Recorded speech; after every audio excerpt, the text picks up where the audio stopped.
Ысык көл обласындагы партнерлорубузду биз да куттуктайбыз. Ар бириңиздерге ийгилик жетишкендик каалайбыз. Анда эмесе азыркы сөздү урматтуу көрөрмандар, биздин коногубуз дарыгер-провизор Ырыскүл Өскөнбаевна узатсам. Химахимдин жаралышы Корея Республикасынан жөндөн-жөн болгон эмес. Корея өкмөтү өзүнүн илимий изилдөө институттарына өтө берилген тапшырма берилген. Тапшырмада өзүнүн элин ден соолугун сактоо үчүн, радиоактивный улуттардан ден соолуктары бекем болушу үчүн тапшырма берилгенде 15 илимпоз адамдар 8 жылдык мөөнөт менен жаратылган. Химахим бир гана Корея элинде эмес, Америка Кошмо Штаттарында, Европада, Англияда, Италияда, Францияда патентованный препарат болуп эсептелет. Бунун составында дудник гигантский, паразоплотник, жгун корень дейт, и пион японский 4 күчтүү тамырлар кошулган.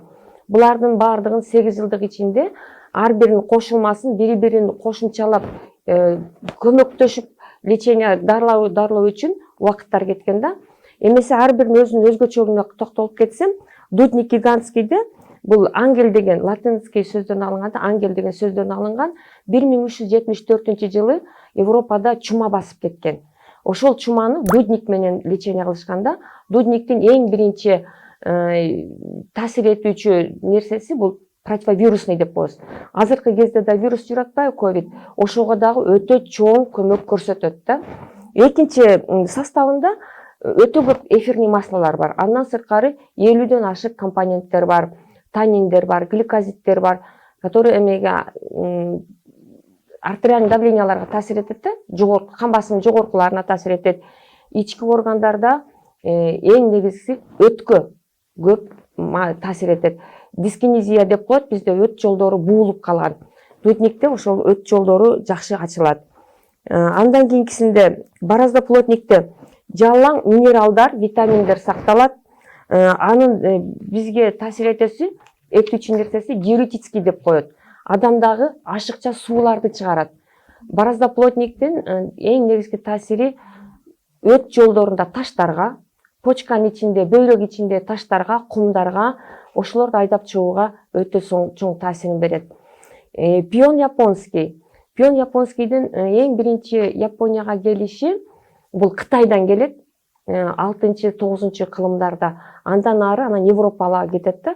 Пионду азыр бизде любой эле үйдө, бардык үйлөрдө как украшение катары, как декоративный кооздоо катары колдонобуз да.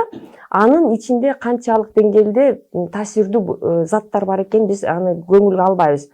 Анын пионду железо деп коебуз, темир, магний, марганец, хром, стронций, кальций, калий, висмут бар да, фосфор.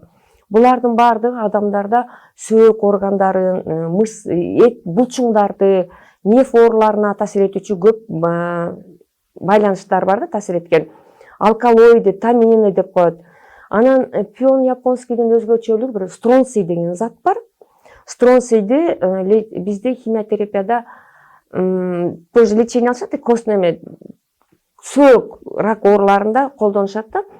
Пион японскийди биз өзүбүздө деле, Европа өлкөлөрүндө, Россияда, Кыргызстанда деле баарыбыз үйлөрүбүздө как кооздоочу гүл катары колдонобуз да. Анын составында эмне кандай асыл заттар бар экенин биз көңүлгө албайбыз. Анын составында темир, магний, марганец, калий, хром, фосфор, стронций бар. Эми химахимге кошулганда пион японскийдин эң негизги багыты стронцийдин багыты болот да.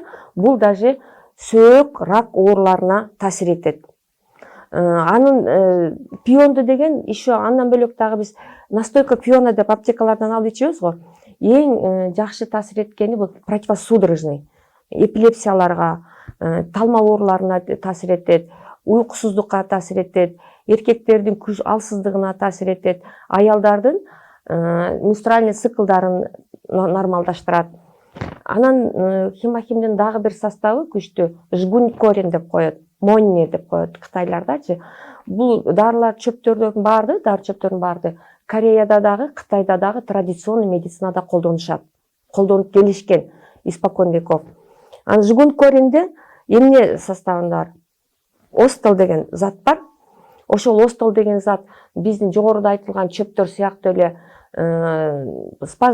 ооруз жок кылат, болиотеляющий деп коебуз, спазмолитик, ички органдарга, ичеги карын ооруларына таасир этет, тамак ашты сиңирүүгө, какырык чыгарууга, жөтөлдөрдү токтотууга, уйкусуздукту кетирүүгө, анан эң негизгиси өттү жакшы ритмге келтирет да. Биздин органда өт жакшы иштесе, андан сырткары байланышты, прямой байланышы, поджелудочная железа дейбиз, уйку без өккө жакшы дегенде өккөнүн согу 12 ичиге куюлуп, андан ары организм өзүнөн өзү тамак сиңирүүнү өзгөртөт да. Эми жугун кориндин эң негизги зат, кармалган зат бул остол заты. Остол зат илгертен Кытайда, Кореяда, Индияда рак груди деп коет, рак молочный железага колдонуп келген. Ошон үчүн биздин Хемахим Атомик компаниясынын бирден бир номер 1 продукциясынын бири болуп, опухолевый заболевание деп коебуз, рак ооруларына, эпилептик ооруларга, кан басымы жогоруларга, ички органдардын тамак ашты сиңирүүсү бузулгандарга миңден бири болуп эсептелет. Кандын аздуулук, кан аздуулукка өтө сонун жардам берет. Себеби 4 чөптө тең темир сакталып турат. Эми азыр сиз адис катары айтып берсеңиз, эмне себептен Хемахимдин таасири абдан күчтүү? Хемахимди кимдерге көрсөтмө бере алабыз? Хемахим жашы улгайып калган, алсыз болгондорго, тез чарчоого, ички тамак ашты сиңирүүлөр бузулгандарга, өт ооруларына, полиптерге, өттүн ичинде полипке, таштарга, ичеги карында ич катуу, же болбосо өнөкөт ич өттүү дегендерге берсек болот. Жөтөлгө, инфекция верхний дыхательный пути дейт. Андан сырткары циститке, гормональный бузулууларга, эркектерге да, аялдарга дагы. Анан карама каршы көрсөтүлө турган нерсе бул 6 жашка чейинки балдарга, анан каны суюктарга, себеби деген 3 чөптөн канды суюлтканга көмөктөш болот да. Ошондой касиети бар 4 чөптүн тең. Ошон үчүн каны суюктарга бере албайбыз, кровотечение болуп кетпес үчүн. Анан жаңы төрөгөн аял заттарга, бала эмизлеген балдарга. Жаңы боюнда болгон аялдарга да бергенге болбойт. Себеби деген бул иммунитетти аябай көтөргөн үчүн отталкивание плодду ажыратып салышы мүмкүн да маткаданчы. Ошон үчүн жаңы боюнда болуп 6 айга чейинки болгондорго берүүгө болбойт деп эсептейм. Рахмат эжеке.